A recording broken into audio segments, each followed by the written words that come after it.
Before we start, please make sure to like, subscribe, and share this video with your friends and family. Also, can you please tell me from where and what time you're watching? Thanks. I'll never forget the night that SnowStorm swallowed everything. Not just the roads, the trees, and the cabin, but me too, my sense of calm, my plans, my carefully constructed little bubble of solitude. The forecast had promised light snow. Just a dusting, they said. By morning, I thought, the world would be wrapped in a thin, soft blanket of white, the kind that looks like powdered sugar on a cake. Instead, the storm came roaring in like it had a grudge, hurling snow in every direction and trapping me in ways I didn't even realize at the time. Let me back up a little. My name's Megan. A couple of months before all this happened, I made what I thought was a great decision. Life had been a lot, and I needed a change. Not just a change of pace, but a change of place. I wanted somewhere quiet, somewhere nobody would bother me, a place where I could breathe and think, away from the noise and mess I'd been stuck in. That's how I ended up at the cabin. It was perfect, or at least, it seemed perfect when I found the listing online. It was tucked way out in the middle of nowhere, down a dirt road that practically disappeared into the trees. The photos showed a cozy little spot with a big stone fireplace, wide windows overlooking the forest, and just enough rustic charm to make it feel special. Serene solitude, the ad said. Creative inspiration guaranteed. It sounded like heaven. The landlord, Adrian, was an experience. He wasn't rude exactly, but he wasn't warm either. He had this air about him, like he'd already sized you up before you even said hello. And his judgment wasn't in your favor. Tall, sharp features, skin so pale it looked like he'd never seen sunlight. He could have stepped right out of a Gothic novel. When I met him to pick up the keys, he spoke in short, clipped sentences. Like every word cost him money. He explained the basics of the cabin, how to work the wood stove, where the emergency supplies were, the usual stuff. Then, just as he was about to leave, he dropped the rules on me. No noise after midnight, he said, like it was a commandment. No visitors without notice. And whatever you do, stay out of the basement. I blinked, caught off guard. What's down there? I asked, half joking. Your secret treasure? Adrian's face didn't change. He just stared at me, his eyes flat and unblinking. Never go in the basement, he repeated. Then he turned and walked out the door without another word. I stood there for a long moment, keys in hand, wondering if I'd made a mistake. But honestly, for the first few weeks, it was everything I'd hoped for. The cabin was as beautiful as it looked in the pictures, and the forest around it was stunning. I'd wake up in the mornings to soft sunlight filtering through the trees. The world so quiet I could hear the wind moving through the branches. I'd spend my days curled up by the fire, sipping coffee and writing. Sometimes I'd watch deer picking their way through the snow, eating their steps delicate and deliberate, like they didn't want to disturb the stillness. At night, the cabin felt like a cocoon, warm and safe, with the firelight flickering against the walls. But then the noises started. At first, it was easy to brush them off. Old houses make noises, right? A creak here, a thump there. It was nothing. Probably the wind, or maybe the foundation settling.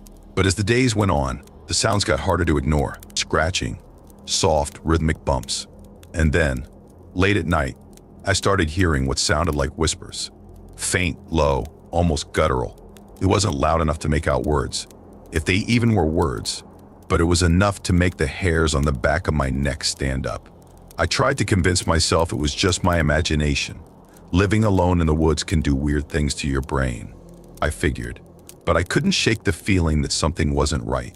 Then the storm came. It started innocently enough, with lazy snowflakes drifting down from a slate-gray sky. By mid-afternoon, the wind had picked up, throwing the snow sideways in gusts that rattled the windows. By nightfall, it was a full-blown blizzard. The snow piled up so fast that when I tried to look outside, all I could see was a wall of white. The power flickered a few times but managed to stay on, and I lit a fire in the hearth to chase away the growing cold. That's when my phone buzzed. It was Adrian. I almost didn't recognize the number, since he rarely contacted me. The message was short and unnerving. Staying in the basement tonight. Do not disturb me. I stared at the screen, my stomach tightening. Adrian was already weird, but this was unsettling. Why was he coming here? Why tonight? Of all nights. And what was he doing in the basement? I tried to shake it off. Whatever his reasons, it wasn't my business. I wasn't about to go poking around. I locked the doors, double-checked the windows, and settled back into my chair with a book, determined to ignore the growing sense of unease. But then, the noises started again. This time, they weren't just faint thuds or soft scratches, they were louder, more deliberate, scraping sounds, like something being dragged across the floor. And then, just as I was starting to think I might be losing my mind, I heard it, a scream. It was faint, muffled, but unmistakable, high-pitched, sharp, and full of raw, desperate terror. My heart shot into my throat.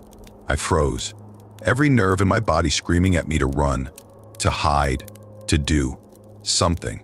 But before I could move, another scream came. This one was louder, closer. It was coming from the basement. I should have called the police. Should have locked myself in the bathroom and waited for morning. But instead, I grabbed a cast iron skillet from the kitchen, because apparently, I thought that would save me, and crept toward the basement door. My hands were shaking so badly I almost dropped the skillet. When I reached the door, I tried the knob, but of course, it was locked. The screams didn't stop.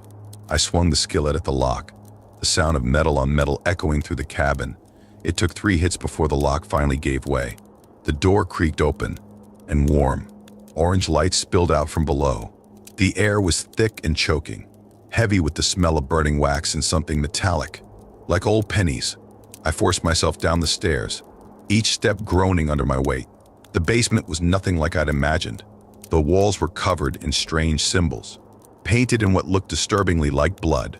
Candles burned on every surface, their flickering light casting long, twisting shadows. And in the center of it all was Adrian. He stood over a wooden table, his expression calm, detached, almost clinical. A woman was strapped to the table, her wrists and ankles bound, her face pale and streaked with tears. She was alive, but just barely. "Adrian," I shouted, my voice cracking. "What the hell are you doing?" He turned to me slowly, his face completely blank. "I told you not to come down here," he said, his tone eerily calm.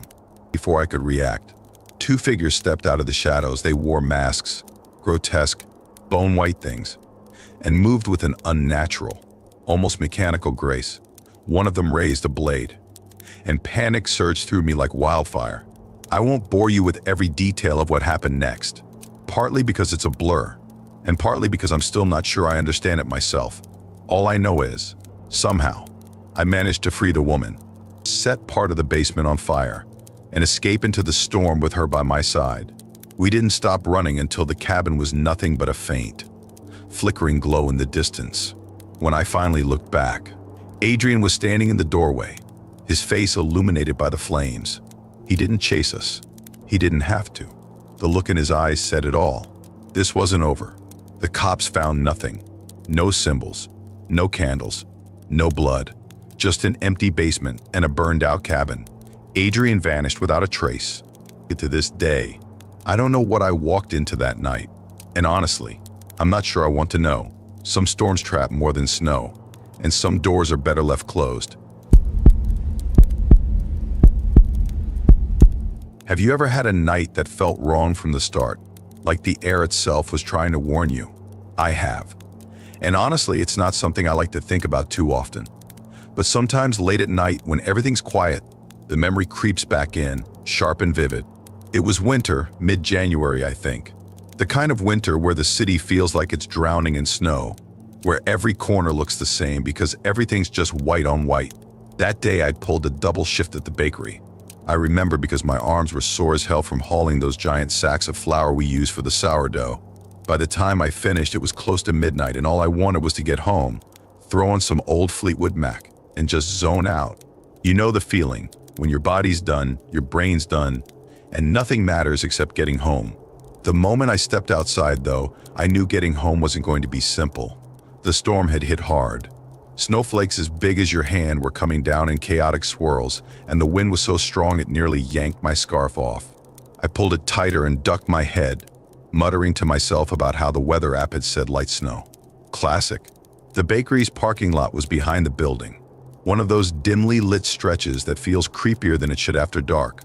It wasn't huge, maybe enough space for 30 cars, but that night it felt massive. The snow was falling so fast it had already buried most of the vehicles. The faint glow from a single streetlight did little to cut through the storm. I stuffed my frozen hands into my coat pockets and trudged forward, squinting at the rows of snow-covered lumps that might have been cars. I pulled out my key fob and hit the button. Nothing. I tried again. Still nothing. I frowned, muttering, "Come on, not tonight," under my breath. The storm was making it impossible to see more than a few feet in any direction. For a second, I thought maybe the battery in the fobby had died, but that didn't explain why I couldn't even spot the car. I kept walking, my boots crunching through the thick drifts, scanning the lot for anything that looked familiar. With every step, the snow muffled the world more and more. It was eerie, no sounds of traffic, no distant chatter, just the wind and the occasional groan of a tree weighed down by ice. I tried to shake the unease creeping up my spine, but it was like the storm itself was alive, pressing in on me, watching. Then came the moment my stomach dropped. My phone. I pulled it out to check the GPS, but it was dead, completely drained. I'd been so busy all day I hadn't even noticed the battery dying. I shoved it back into my pocket, cursing under my breath. Great. Now I was stuck wandering a snow-covered lot with no way to call for help and no idea where I'd left my car. The longer I walked, the stranger everything felt. The parking lot seemed bigger, longer, like it stretched out farther than it should have. I knew that couldn't be right, but the deeper I went, the harder it was to convince myself I wasn't just imagining things. My breath fogged up in front of me, each exhale coming faster, as the cold started to creep into my bones. And then I saw them. At first, they were just dark shapes at the far edge of the lot, barely visible through the storm. 4 figures standing perfectly still near an old black SUV that was half buried in snow. 2 men, 2 women. They weren't moving, not even shifting in the cold like normal people would. They just stood there. I froze. There was something about them that didn't feel right, though I couldn't put my finger on it. My gut was screaming at me to turn around, but I hesitated.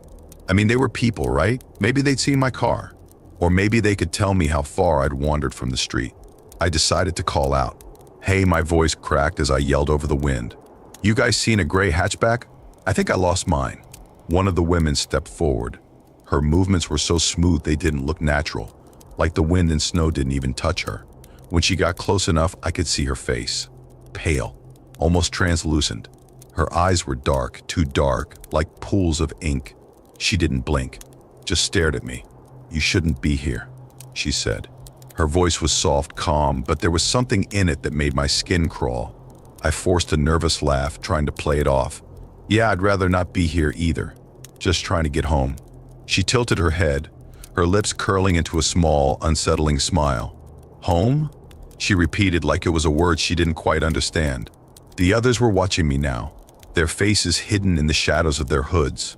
None of them had moved, but I could feel their attention, sharp and heavy, like a physical weight. My heart was racing. Something about this wasn't right. "I don't want any trouble," I said, my voice trembling despite my best effort to sound calm. "I'll just keep looking for my car. You won't find it," one of the men said, stepping forward. His voice was low, almost a growl. "It's not here." "What do you mean it's not here?" I asked, trying to keep the panic out of my voice. "I parked it right." "Nick," the woman interrupted. Hearing my name come out of her mouth sent a bolt of fear through me. How did she know my name? I hadn't told her. I hadn't even gotten close enough for her to see my name tag from work. My brain scrambled for an explanation, but there wasn't one. "How do you know my name?" I demanded, my voice shaking. The man grinned and his teeth looked sharp, too sharp. "You don't belong here," he said. "Not tonight." The snow around my feet suddenly felt heavier, like it was trying to pull me down. I took a shaky step back, my breath coming in short bursts. My eyes darted between the figures, and I noticed they were closer now, though I hadn't seen them move. "You're marked," the woman said, her voice as calm as ever. The wind howled louder, and the world seemed to shift around me. Before I could even think about running, the figures surged forward, their movements in perfect unison. I turned and tried to run, but the snow was like quicksand, dragging at my legs. My heart pounded in my chest, and my lungs burned with every breath, but I didn't stop. I couldn't stop. Their voices echoed behind me, calling my name. Nick. I stumbled, falling face first into the snow. When I pushed myself up, they were there, surrounding me in a perfect circle. My mind was screaming for me to move, but my body wouldn't obey. One of them pulled out a pocket watch, its chain gleaming in the dim light. He held it up, and the ticking filled the air, impossibly loud and steady. Tick, tick, tick, tick. The world blurred, the snow and storm dissolving into darkness. The last thing I heard was the woman's voice, calm and cold. "You've opened the door," she said, "and now you'll pay the price." When I woke up, the storm was gone. I was lying in a forest clearing, surrounded by trees. The sky above me was dark, starless. My body felt frozen, like I didn't even belong in it anymore. The figures were there, standing at the edge of the clearing, watching me with those same unblinking eyes. "You won't be found," one of them said, and then the wind rose again, swallowing everything. The next morning, they found my car miles away, keys still in the ignition. My wallet and phone were untouched inside. But me, nowhere to be found. They searched for weeks. My face was on flyers, news reports, everything. Eventually, though, like the storm, the search faded. But I know the truth. Somewhere out there, in the endless snow, that black SUV is still waiting. Watching. Waiting for someone else to wander too far into the storm. I woke up that morning with this strange, heavy feeling I couldn't shake. It felt like a whisper I couldn't quite hear, or a shadow lurking just out of sight.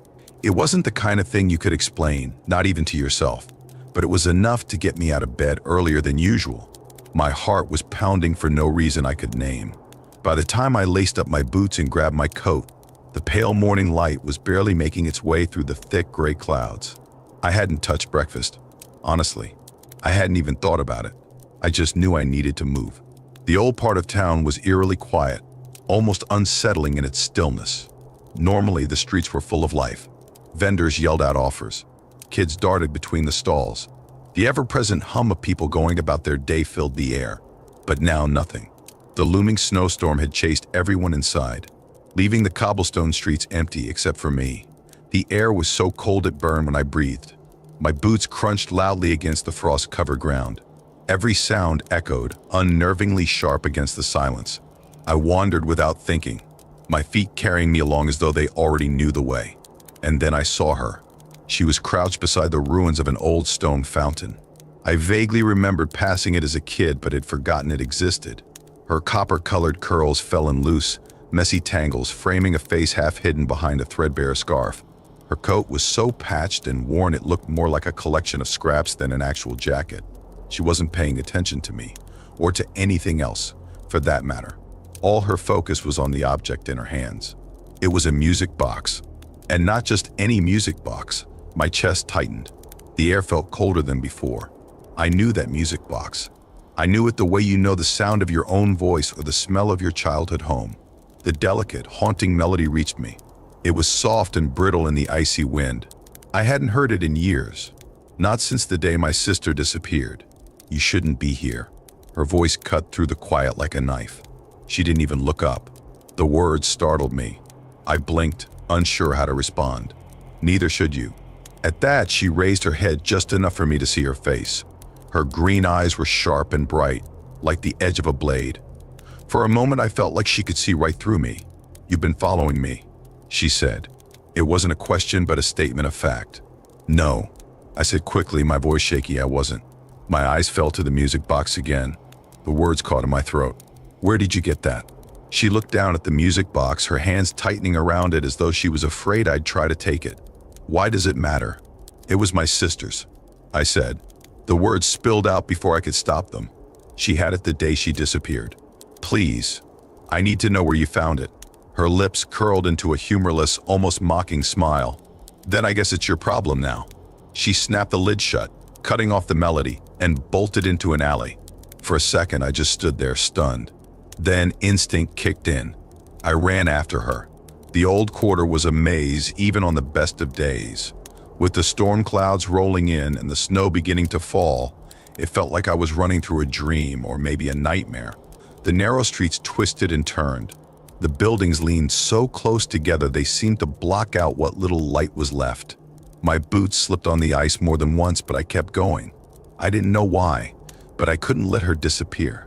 Finally, I caught sight of her again, standing in a small, secluded courtyard I didn't recognize.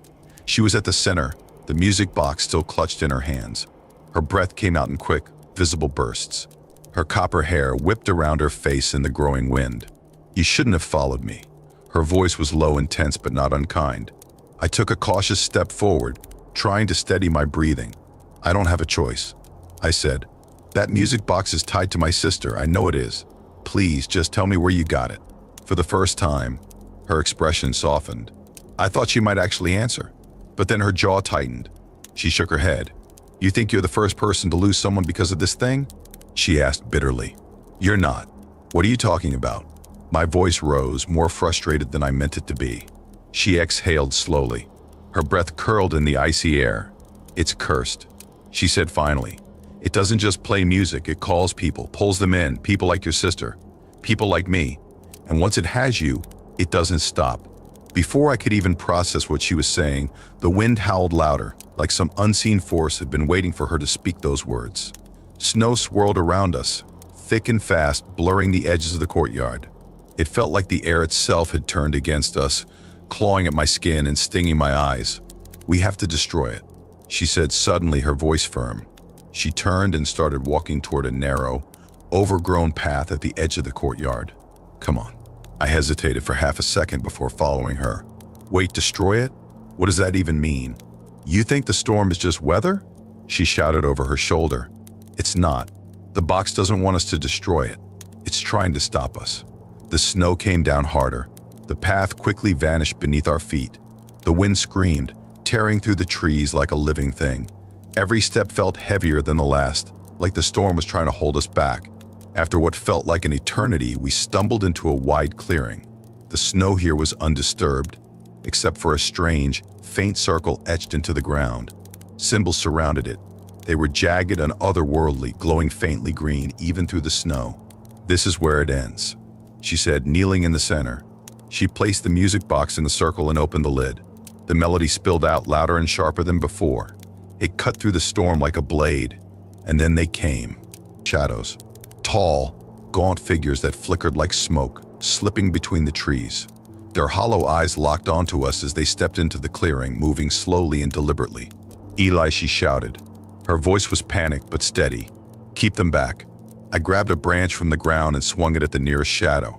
It wasn't solid, but it wasn't entirely smoke either. The impact sent a sharp, unnatural screech through the air. The shadow recoiled. Meanwhile, Clara's voice rose into a chant. The words were foreign and rhythmic, matching the pulse of the glowing symbols. The shadows grew more frantic. Their movements were jerky and erratic. The storm howled louder. The air felt like it was about to tear apart. Suddenly, the music box erupted with light. It was blinding and searing. The shadows dissolved. The storm stopped. Silence fell over the clearing. When I opened my eyes, Clara was slumped over the music box, her breathing shallow but steady. "It's over," she whispered. We left the clearing together, but as we reached the edge of the woods, I glanced back. In the distance, through the trees, a single shadow stood watching us. I didn't tell Clara. Some things are better left unsaid. When we left that night, the snow came down in thick, relentless waves. It swallowed everything in sight. It wasn't just snow. It was the kind of storm that made the world feel like it was closing in on you. The windshield wipers scraped back and forth, struggling against the ice building up faster than they could clear it. I kept glancing at my mom's hands on the wheel. Her knuckles were so white they looked like they might split open. She kept throwing quick, jerky glances at the rearview mirror. Not that you could see much, just snow and darkness. But it was like she couldn't stop checking, couldn't stop expecting something, or someone. In the back seat, my little sister Mia was huddled under a fuzzy blue blanket, half asleep. Her head kept lolling with the rhythm of the car. Her face was peaceful, almost oblivious. She was 8 now, still young enough to sleep through almost anything. I remember being so grateful for that. At least one of us wasn't completely unraveling. I sat stiffly in the passenger seat, gripping my knees. My hands wouldn't stop trembling, no matter how tightly I held them together. I couldn't shake the cold, even though the heater was blasting. Or maybe it wasn't the cold at all. Maybe it was him. The thought that he might still be out there somewhere, watching, waiting. It started almost 2 years earlier, not long after we moved to Brook Hollow. A small snowbound town that felt like it had been plucked straight out of one of those old postcards your grandparents kept in the attic. My mom had decided we needed a fresh start after the divorce, far away from the chaos of Cleveland and everything it represented. I hated it. Moving felt like losing everything.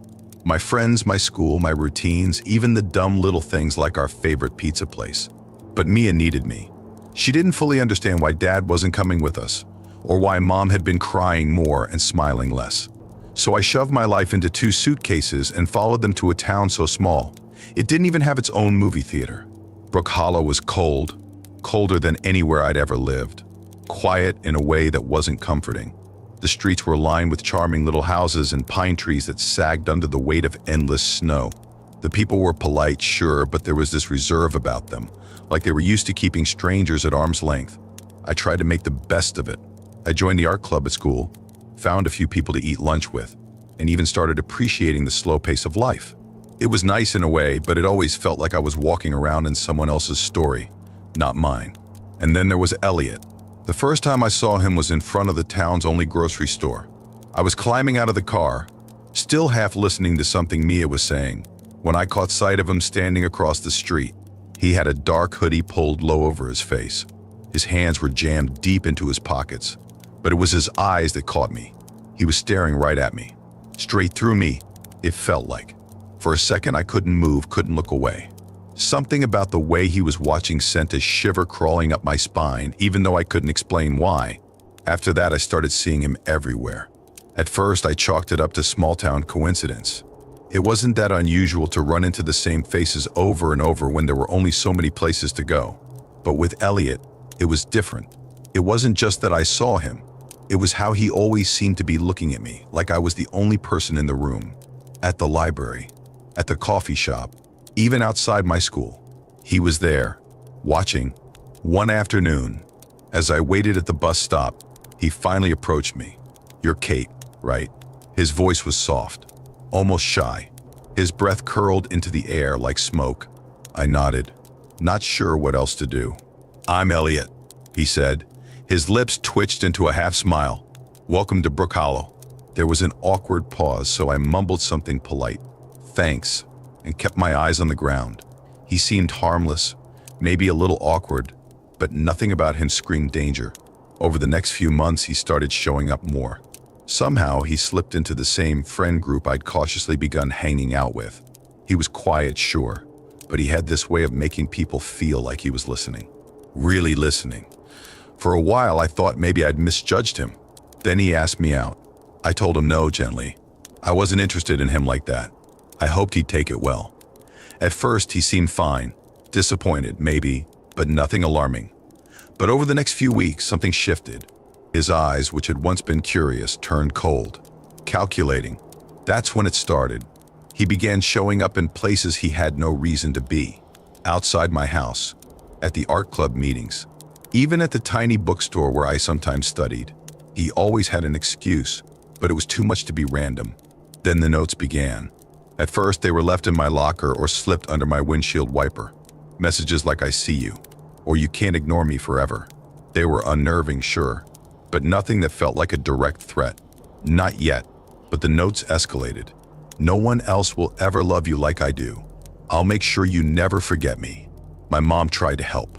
She told me to block his number and reported the notes to the school, but it didn't matter. Elliot found other ways. Fake social media accounts, letters slipped into my bag, and once, a handwritten note shoved under our front door. By the time the storm rolled in that night, I felt like I was constantly holding my breath. The snow had been falling steadily all day, burying the town in silence. By nightfall, it was a full-on blizzard. I was curled up on the couch, trying to distract myself with some random TV show, but my nerves were shot. Every creak of the house made me flinch.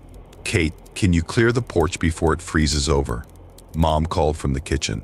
I groaned but grabbed my coat and boots. The wind hit me like a slap the moment I stepped outside, and the snow whipped against my face. Sharp and icy. I was halfway through shoveling when I saw him. Elliot, standing at the edge of our yard, his dark coat blending into the night. "What are you doing here?" I yelled, gripping the shovel like it might actually protect me. "I needed to see you," he said, his voice calm, almost gentle. He stepped closer. That's when I saw the knife in his hand. "Don't scream," he warned. "I don't want to hurt you." But his eyes said otherwise. He grabbed my arm and dragged me toward the woods. The snow muffled my cries. I stumbled. The icy ground cut into my knees. His words spilled out in a frantic rush about love, destiny, and how I was the only one who understood him. His tears turned to sobs. For a moment he seemed lost in his own mind. That's when he dropped the knife. Just for a second. But it was enough. I kicked it into the snow and ran as fast as I could. The branches tore at my face and the wind roared in my ears. I didn't stop until I saw headlights. A truck screeched to a halt. I stumbled toward it, shaking so hard I could barely stand. The driver, our neighbor, helped me inside. Minutes later, the police were there. They arrested Elliot without a fight. His face was blank, empty, as they led him away. He's in prison now, but his family turned their anger on me. They called me a liar, harassed us, and made it impossible to stay in Brook Hollow. So we left, packing up our lives once again. Now in this new town, I'm trying to rebuild. But every time I see Snow, I hear his voice. I feel his grip on my arm. I wonder if I'll ever really feel safe again. But I survived. For now, that's enough. It has to be.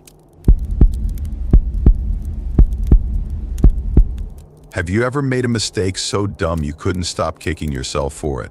Yeah, that was me last December. Picture this, a snowstorm so fierce it looked like the world had been swallowed by white, and I'm out driving in it like an idiot. Why? Because I'd procrastinated buying my little sister's Christmas present. I know. Genius move. It wasn't just any gift either. She'd been talking about this one specific snow globe for weeks. You know the kind where you shake it, and glittery flakes dance inside a perfect little village. That's all she wanted. Not a backup list, not, oh, a gift card would be fine. No, it had to be this snow globe. And I, in my infinite wisdom, had waited until the week before Christmas to even start looking. Turns out this snow globe wasn't exactly easy to find.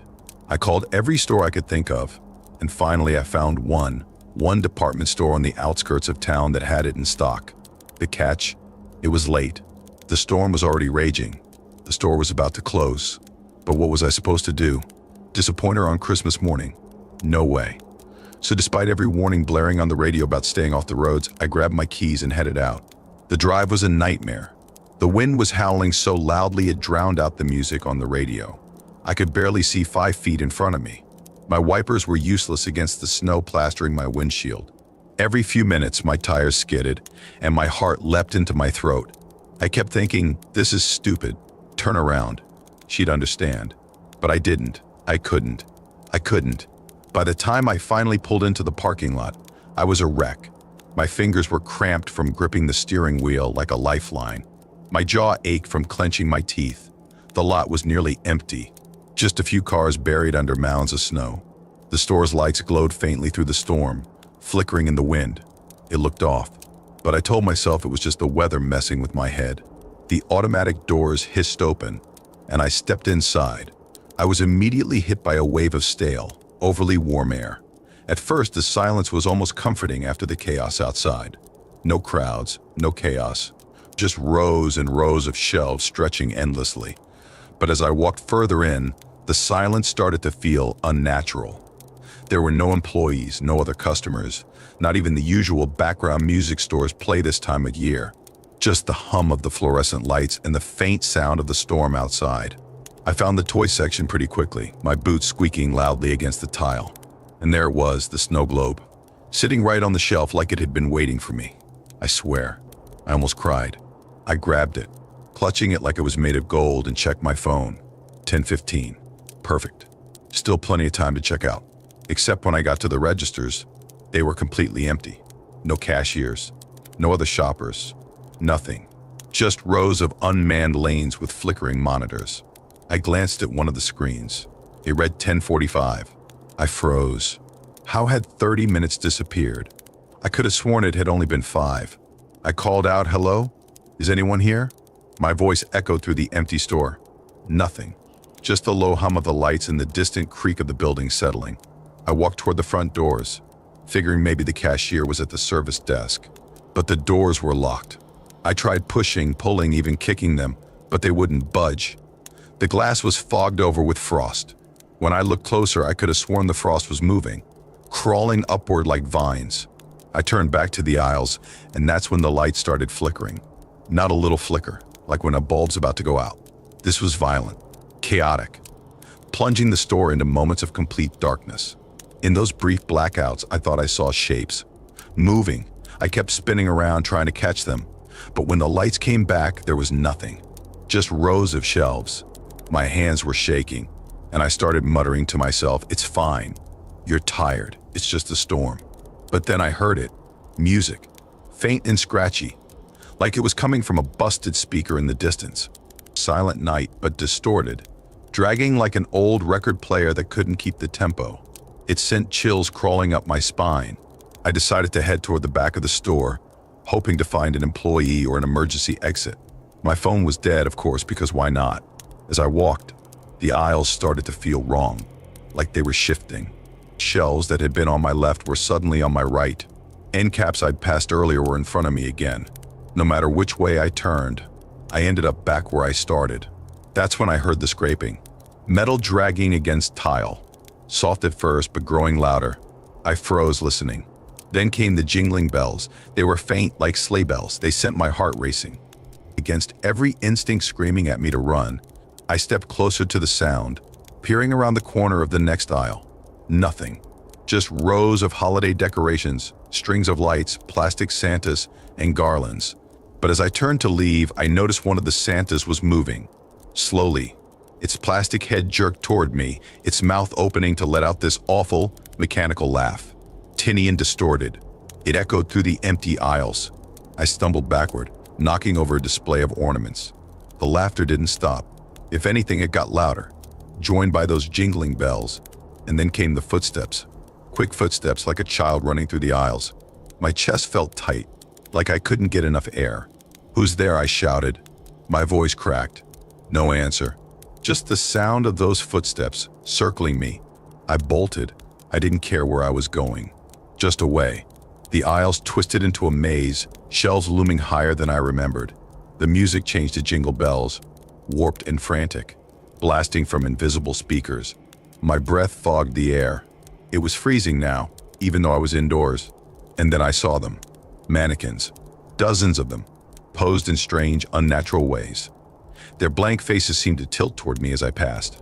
One of them held a sign that read "Happy Holidays." The letters looked smeared, almost like they'd been written in blood.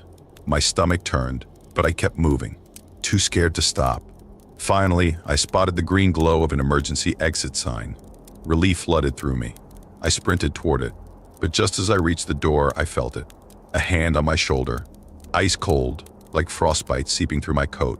I screamed and spun around, but there was no one there. Just frost clinging to the fabric where the hand had been. I shoved at the door, and somehow it opened. The storm hit me like a wall as I stumbled outside, the snow blinding and biting. I didn't stop running until I reached my car. When I finally dared to look back, the store was completely dark. No lights, no flickering signs. Just an empty, silent building buried in snow. I drove home without looking in the rearview mirror, afraid of what I might see.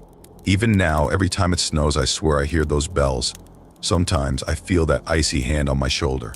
I can't help but wonder if whatever was in that store is still waiting. You ever notice how snowstorms don't give you a heads up? 1 second, the sky's just a little cloudy, nothing special. Then the next, you're caught in a full-blown whiteout. No warning, no way to prepare. That's exactly how it was that afternoon. I remember looking up when the first flakes started falling. It was gentle at first, like someone had spilled sugar over the trees. I didn't think much of it. I was already deep into the woods by then. Too deep. Turning back would have been smart. But when have I ever done the smart thing? The trail was one I'd walked 100 times before, so I figured I'd be fine. Familiar territory, you know? But snow changes everything. The path disappeared under that thick, fast-growing blanket. Suddenly the woods, so peaceful and comforting just an hour ago, felt different, restless almost, like they were waiting for something. Dandy, my golden retriever, didn't seem to care. He trotted ahead like he was leading some grand expedition. His coat flecked with snow. His tail wagged like the cold didn't even register. I envied him for that. The wind was already cutting through my scarf and gloves sharp enough to sting. But Dandy just kept going, a bright, golden blur in the growing gray. I told myself I'd head back soon. I always tell myself that. But the woods have this way of pulling you in, don't they? They're quiet, but not empty. It's more like they're alive. Like they're watching, waiting. For someone like me, someone who listens to the whispers, it's easy to lose track of time, to forget where you're going. The snow was falling harder now, thick and fast, the kind that muffles every sound. My boots crunched against the ground, but even that was fading. The trees seemed to close in, their branches heavy with snow. That's when I saw it, the cabin. At first, I thought I'd made a mistake, that I'd wandered off the trail without realizing. I knew these woods like the back of my hand. And that cabin? It had never been there before. Not once in all my walks. It sat hunched between two towering pines, almost like it had been dropped there by accident. The roof sagged under the weight of years in snow. The wood was weathered and splintered. Its windows were black, empty like they'd never let in sunlight. It wasn't just abandoned. It felt forgotten. Dandy stopped dead in his tracks. His ears perked up, nose twitching, tail frozen mid-wag. That should have been my warning. Dogs always know, don't they? But I was too curious, too cold, and the storm wasn't letting up. I almost turned back. I swear I did. But the wind had picked up, howling through the trees like it was trying to push me forward. Snow was piling up fast, making it harder to see, harder to think. The cabin looked solid, sturdy, a safe place to wait out the worst of it. I knocked on the door. The wood was rough and frozen under my knuckles. That's when the whispers came alive. The door creaked open, and a man stepped out. He was bundled up in a thick coat. His breath was visible in the cold air. His face was pale, his eyes shadowed. Behind him, a woman hovered near a small fire. Her arms were wrapped around herself like she was trying to keep from falling apart. "You caught in this too?" the man asked. His voice was low, steady, but his eyes gave him away. He was sizing me up, trying to figure out if I was a problem. I nodded, and he let me in. The warmth hit me like a slap, sharp and sudden after the biting cold. It wasn't much, a weak fire in the corner, barely holding its own against the storm, but it was enough to make me realize how frozen I'd been. Dandy stayed near the door.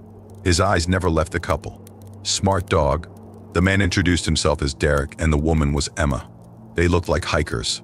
Gear was piled near the door, boots still caked in snow, stranded just like me. "We were lucky to find this place," Emma said. Her voice was soft and trembling. She handed me a mug of coffee from a dented thermos. It tasted like rust and regret, but I drank it anyway. She stayed close to Derek. Her movements were small and careful. They were afraid of me. I could feel it. The storm was relentless, slamming against the cabin's thin walls. Derek tried to fill the silence with small talk, asked about my hike, how far I'd come, what kind of dog Dandy was. I gave short answers. My mind was somewhere else. The whispers were getting louder, more insistent. They didn't like this place, they didn't like these people. It was Derek who brought out the radio.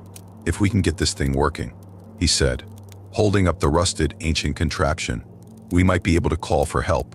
The radio looked like it hadn't worked in decades. But Derek's optimism was relentless.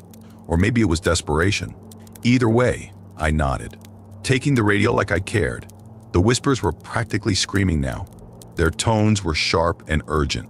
Emma stayed by the fire. Her hands were wrapped around her mug like it was her last lifeline. She didn't say much, but her eyes flicked between me and Derek, quick and nervous. She knew.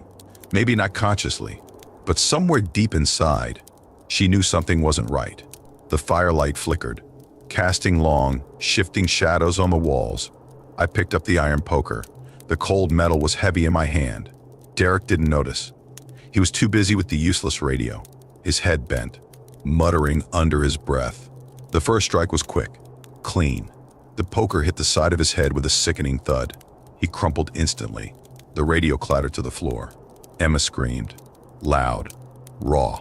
It cut through the cabin like a blade. And for a split second, I hesitated. She bolted for the door, but the storm had already sealed it shut. Snow was piled high against the frame, locking us in. She grabbed a lantern, swinging it wildly as I moved closer. Her fear was electric, desperate. It only made the whispers stronger. The second strike wasn't as clean. She went down hard. The lantern shattered beside her. Firelight danced across the cabin, throwing chaotic shadows over the blood-streaked walls. When it was over, the silence was deafening. Even the storm seemed to hold its breath. Dandy whined softly. His ears were pinned back. I dragged their bodies toward the hearth. The whispers guided my every move. By morning, the storm would bury the cabin, wiping it from the woods like it was never there. I stepped outside. The cold hit me harder now. The storm was quieter. The snow was falling softer, almost peaceful. Dandy stayed close. His breath was steaming in the frigid air. Behind us, the cabin disappeared, swallowed by the woods, by the snow, by the silence. The whispers were quiet now, satisfied. But they'd be back. They always came back. And when they did, I'd be ready. Have you ever agreed to something that felt off but pushed through anyway because the money was just too good? That's exactly how I ended up driving through a snowstorm so fierce it felt like the world was trying to erase itself. I remember the radio fading into static somewhere outside of town, leaving me alone with the howl of the wind and the strained wheeze of my truck's heater. It wasn't one of my finest moments, but when Mr. Harper called with the job, I didn't think twice. It's straightforward, he'd said, his tone smooth but almost too measured, like he'd rehearsed a pitch. Just secure the cabin for the storm. Make sure it's livable. Clear out anything left behind by the last tenants. Didn't leave on the best terms. That last part should have been my cue to decline. But the paycheck he promised made me ignore my gut. Easy work, I told myself as I squinted through the windshield. The snow wasn't just falling. It was assaulting the earth, a white curtain that swallowed everything, including my sense of direction. The cabin, nestled somewhere deep in Blackwood Forest, wasn't on any GPS.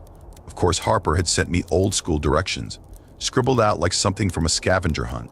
By the time I reached what I thought was the driveway, the snow was so deep I could barely push the truck through. The tires struggled, chains barely gripping the icy surface. Every few feet, I had to fight the urge to turn back. But I was too stubborn, or maybe too broke, to quit now. Finally, the headlights caught a glimpse of the cabin. It wasn't much to look at, even if the storm hadn't been trying to bury it. Dark wood, sagging shutters, and a flickering porch light that looked like it was running on its last spark of electricity. The place wasn't just isolated. It felt abandoned, forgotten. I killed the engine and sat for a moment, letting the reality of where I was sink in. All right, I muttered, pulling my scarf tighter. Let's get this over with. The second I opened the door, the storm hit me like a wall. The cold was brutal, sharp enough to slice through my jacket like it wasn't even there. Each step toward the cabin felt like trudging through quicksand.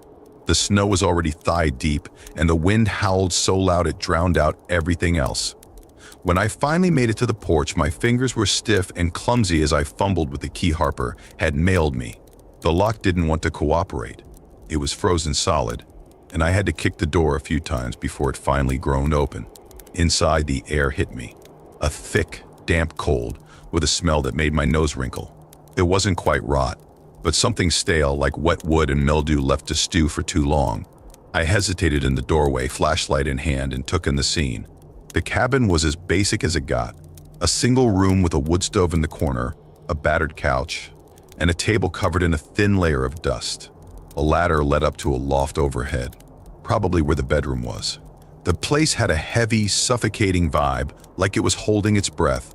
I shook it off and closed the door behind me, bolting it against the storm. The power was, unsurprisingly, out. I found a couple of oil lamps near the wood stove and lit them. Their warm glow cast flickering shadows across the room. It helped a little, but not much. The storm still howled outside, rattling the shutters like it was trying to claw its way in. My first task was to get the stove going. The wood inside was damp and useless, so I braced myself for another trip into the storm. Harper had said there'd be dry firewood in the shed out back, and I prayed he wasn't lying. The snow was up to my waist now, and the shed was barely more than a rickety lean-to, but it held enough wood to last the night. As I loaded my arms, I noticed something that made my stomach drop. Footprints. They weren't mine. The snow was too fresh, and the prints were massive, way too big for any human I'd ever met. My flashlight shook as I followed the trail with my eyes. They led directly to the cabin's door, the same door I'd just locked behind me. I felt the hair on the back of my neck stand up. I hurried inside, bolted the door again, and shoved a few logs into the wood stove. The fire crackled to life, but the unease wouldn't leave me. I kept glancing at the door, half expecting it to burst open. Trying to distract myself, I got to work. The job was straightforward. Clear out any leftover junk, check for leaks, and secure the place. But every creak of the floorboards, every gust of wind against the shutters, made my nerves worse. Up in the loft, I found a bare mattress and a pile of old blankets. The window was cracked open, snow dusting the sill. As I shut and locked it, something scratched into the wall caught my eye. Symbols. Jagged, frantic carvings that looked like runes or something out of a horror movie. Below them, the wood was discolored, dark with what I hoped wasn't blood. I was about to climb back down when I heard it. A low, rumbling growl, deep enough to shake the walls. My flashlight flickered as I turned, heart hammering in my chest. The growl came again, louder this time. I realized with a sickening jolt that it wasn't coming from outside. It was inside the cabin. I practically slid down the ladder, my hands shaking so hard I nearly dropped the flashlight. Then I saw it. Eyes, amber, glowing and unblinking, staring at me from the shadows near the wood stove. They were too high off the ground for any animal I knew. And then it stepped into the light. It was massive, its hunched form barely fitting in the room. Long, clawed limbs dragged across the floor, and its breath came in visible puffs of steam. Its face, God, its face, was like something out of a nightmare. Wolf-like, but twisted, with sharp, glistening teeth and a snarl that made my blood run cold. I grabbed the fireplace poker, swinging it blindly as the thing lunged. The metal connected with a sickening crack, but it didn't even flinch.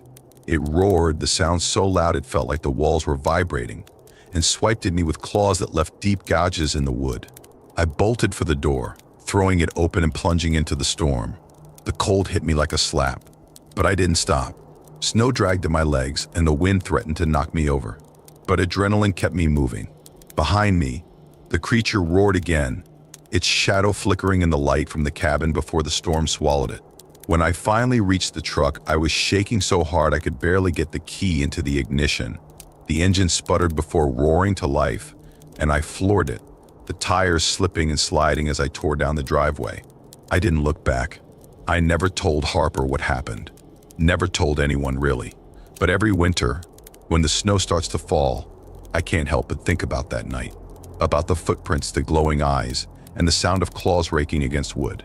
And I know, deep down, that it's still out there, somewhere in the heart of Blackwood Forest, waiting.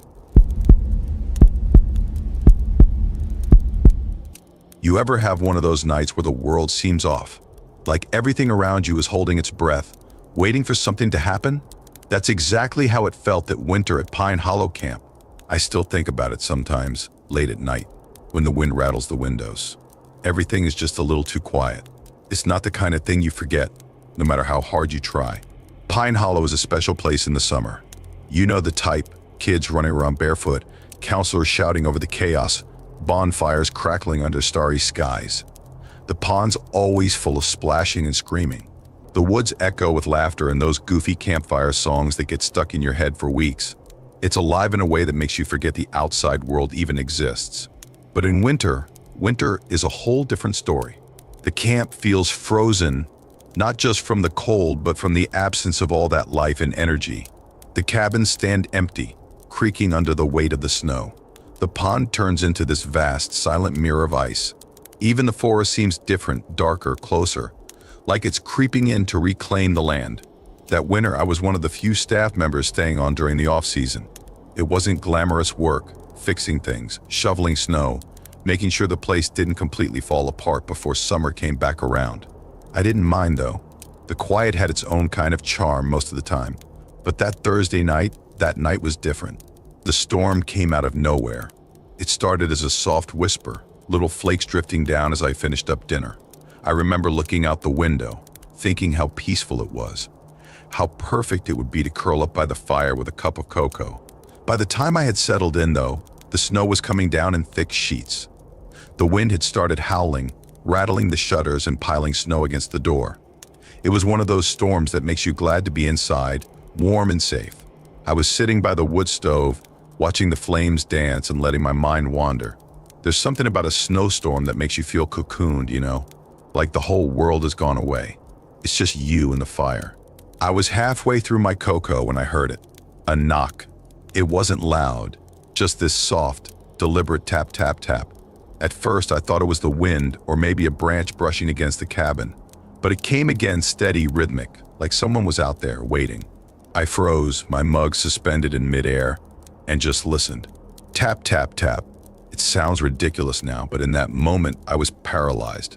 There was something so wrong about it, something that didn't belong.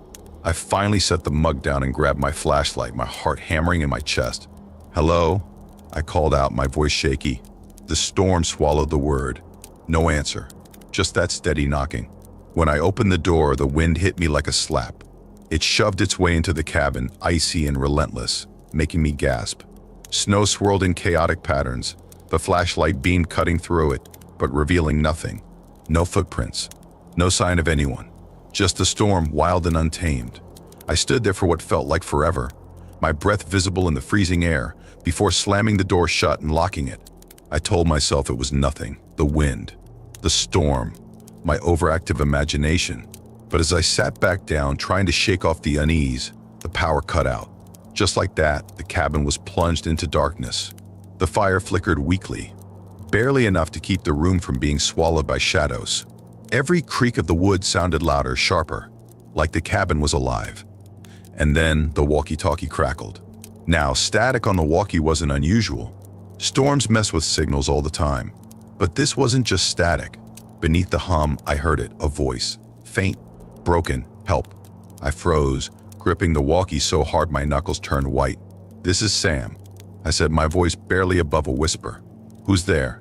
More static, then clearer. "Day Lodge." The Day Lodge.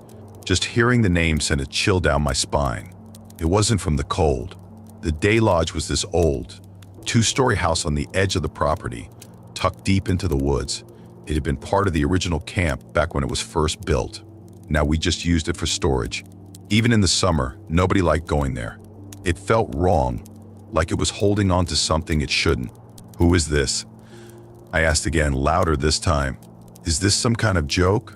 The walkie crackled, but there was no answer. Just that faint hum of static. I should have let it go. Stayed inside, locked the door, and waited for morning. But something about that voice, it sounded desperate. It didn't feel like a joke. Against every ounce of common sense, I bundled up, grabbed my boots, and stepped outside. The storm hit me like a freight train.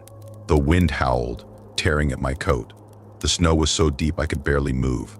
My flashlight barely lit the path ahead, the swirling snow turning everything into a blur. Every sound, the crunch of my boots, the groan of the trees, felt amplified, unnatural. The woods felt alive, and not in a good way. When I finally reached the Day Lodge, the door was ajar. Snow had blown inside, scattering across the floorboards. That door had been locked earlier. I was sure of it. My flashlight beam swept the room, and I called out, "Hello? Is someone here?" My voice echoed back, too loud in the silence. The room was just as I remembered it. Dusty furniture, forgotten supplies piled in the corners. But then I saw them. Footprints. Small, bare footprints, leading from the door to the staircase. My stomach dropped. I followed them. I don't know why. Every instinct was screaming at me to turn around, but my legs kept moving, one heavy step after another. The staircase groaned under my weight, each creak echoing like a warning. The footprints led to the attic door. I pushed it open, my heart pounding so loud it drowned out the storm. The attic was empty. Just a single chair in the center of the room, facing a broken window. The wind whistled through the cracks, the light filtering in to cast strange shadows. The chair was empty. Relief washed over me, but it didn't last. Behind me, the attic door slammed shut, the sound like a gunshot. I spun around, flashlight shaking in my hand, and that's when I saw it. A shadow, flickering like smoke caught in the wind. It wasn't human, not entirely. It was tall, angular, with eyes that gleamed like shards of ice. It moved toward me, slow and deliberate, and I couldn't move, couldn't breathe. The light overhead flickered on, flooding the room. The shadow vanished, but the chair, it wasn't empty anymore. A doll sat there, its porcelain face cracked, its glass eyes staring straight at me. Its smile, it was too wide, like it was mocking me. I don't remember running back to the cabin. 1 minute I was in that attic. The next I was slamming the door behind me, locking it, my hands shaking so badly I could barely manage it. The walkie crackled one last time. Thank you for coming. The next morning, when the storm cleared, I went back with some of the other staff. The day lodge door was locked tight, no footprints, no chair, no doll, nothing. I've never told anyone about that night. Pine Hollow is a place of memories, sure, but some memories, they don't belong to us. Every winter when the storms roll in, I lock my door and pray I never hear that knock again. Don't forget to check out these videos. Thanks for watching.